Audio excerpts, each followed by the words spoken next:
은퇴후 삶은 제가 여기 계신 선생님하고 이야기하기에는 좀 먼 이야기 아니에요? 은퇴후 하면 상상이 돼요? 쌓여도?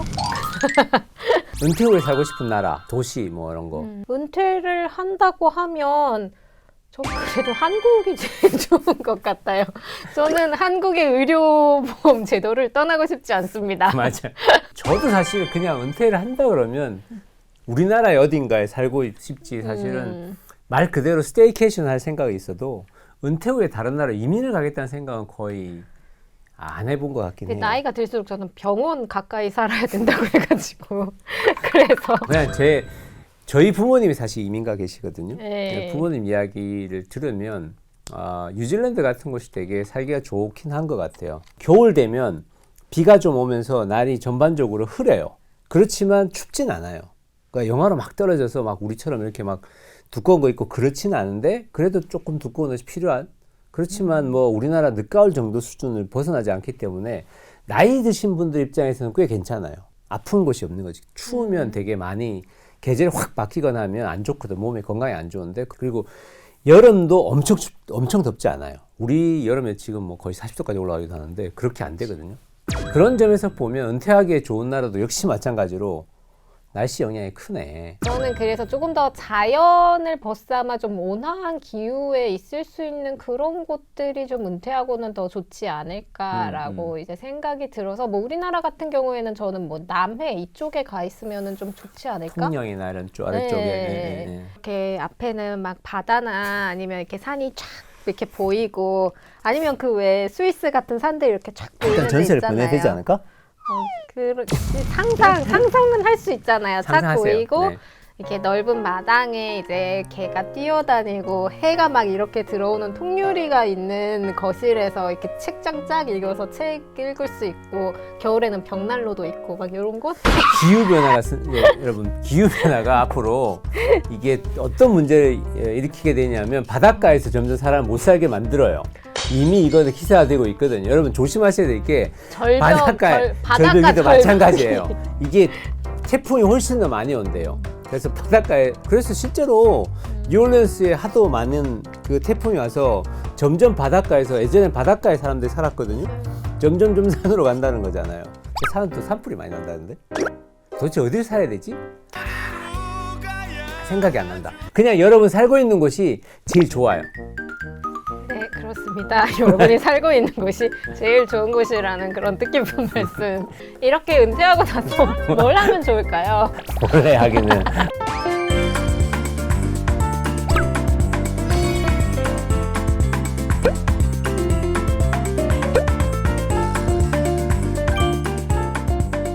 선생님은 한 달 정도 살아본 적 있어요? 저 밴쿠버에서 한 달 있어 본 적 있어요. 아 그래요? 어떠셨어요? 겨울에 한 12월, 1월 이렇게 갔었는데 날씨가 좋을 때는 굉장히 좋은데 비가 좀 많이 내렸던 기억이 있는데 그래도 음식이 되게 다양한 음식이 많고 맞아요. 심지어 한식이 그리울 때는 한식당도 또 되게 많아요. 그래서 뭐 음식 걱정도 없고 뭐 맛있는 것들도 많고 주변에 자연 환경도 풍부하고 또 도시도 즐길 수 있고 바다도 즐길 수 있고 되게 여러 가지를 한 번에 즐길 수 있는 종합 선물 세트 같은 곳이었던 것 같긴 해요. 예전에 집에 식구들하고 같이 와서 오키나와 가서 한 달 정도 살면 참 좋겠다. 그리고 좋긴 같이 하다. 갔던 친구들도 한 달 정도 오키나와 살면 좋겠다. 언제 한번 하자. 그랬다가 코로나 터졌죠.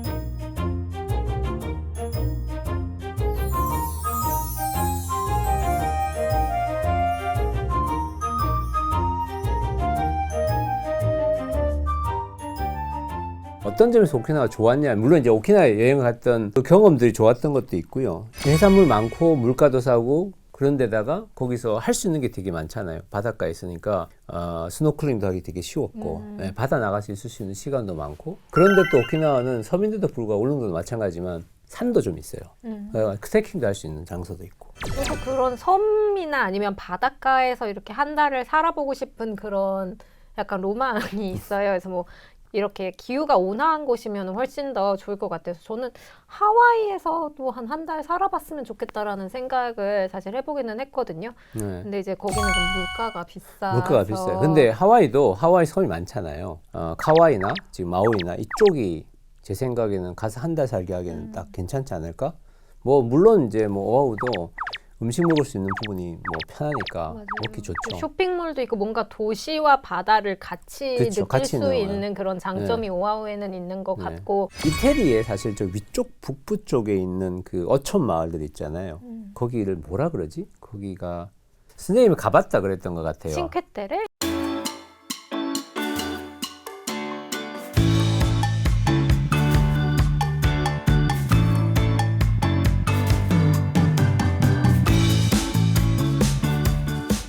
거기가 되게 조용하고 갈만한 곳이라는 이야기를 내가 많이 들었거든요. 칭케테레가 근데 한동안 이제 관광객들로 되게 폭발을 했었던 그래요? 그런 그럼 안 되겠는데? 지역이었는데 이제 5개의 작은 이제 바닷가를 낀 그런 어촌 마을을 이제 여행을 쭉 할 수가 있는 거예요. 뭐 걸어서도 갈 수 있고 이제 뭐 기차를 타고도 이렇게 할 수 있고 그래서 되게 한동안 이제 관광객들에게 인기가 많이 있었던 그런 곳이었어. 좀 많이 알려졌어서 근데 요즘 되게 가기 좋다고.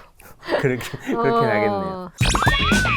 제가 제일 한 달 살기를 두려워하는 곳 사실은 저는 뉴욕 같은 데를 별로 안 좋아해요. 그러니까 뉴욕 자체가 잠깐 가서 있는 건 참 좋은데 그러니까 딱 한 달 잠깐. 한 달도 난 긴 것 같아요. 아 불안해. 난 미국 일단 총이 있다는 것 자체가 총에 대한 두려움. 총에 대한 두려움. 이렇게 필리핀도 총 갖고 있잖아요. 그쵸. 그러니까 난 그런 데는 일단 치안이 두려워요. 실제로. 저는 이제 한국의 계절도 되게 중요한 것 같아요. 겨울에는 막 너무 추우니까 좀 온화한 데 가서 맞아요. 한 달 정도 있고 싶다 이런 생각이 들기도 하다가 여름에 또 너무 더우면 베트남 달랏이나 이런 데는 좀 고지대이기 때문에 좀 서늘한 지역이니까 이런 데 가서 또 한 달 있고 싶다 이제 이런 생각도 들고는 해서 결국은 스테이케이션 하는데 생각해 보면 자연 환경이 좋고 기후 좋은 그 다음에 안전하고 그죠?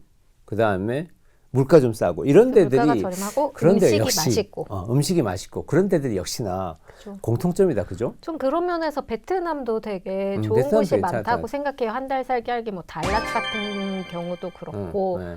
아니면은 저 예전에 사파인가 이 베트남 북부 쪽에 또 거기도 약간 거기는 이제 고산지대인데 그쪽도 되게 이제 자연 환경도 좋고 그냥 트레킹도 할 것도 많고 음식도 맛있고 저도 되게 좋더라고요. 그래서 그래도 난 하노이는 별로인 것 같은데. 하노이는 좋기는 한데 이제 아무래도 그런 오토바이들이 많고 약간 많아. 소음 공해와 네. 약간 그 공기가 이제 그래서 호불호가 갈릴 수 있는 그런 지역 같기는 해요. 사람들이 하노이 쌀국수가 맛있다고 하는데 그게 미원 맛이에요.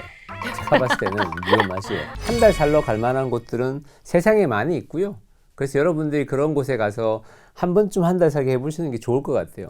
가까운 우리나라 가까운 뭐 남해도 좋고 네, 맞아요. 혹은 뭐 강원도도 좋고 제주도도 좋고 저희 뭐 꼭 어디 한 달 살기 하러 가셔도 좋지만 지금 힘들다면 내가 있는 곳에서라도 한 달 살기의 기분으로 그냥 뭐 안 가본 지역에 가서 그냥 안 가봤던 길로 뭐 골목 탐험을 한다든지 주변을 한번 여행해 보시는 것도 좋을 것 같아요.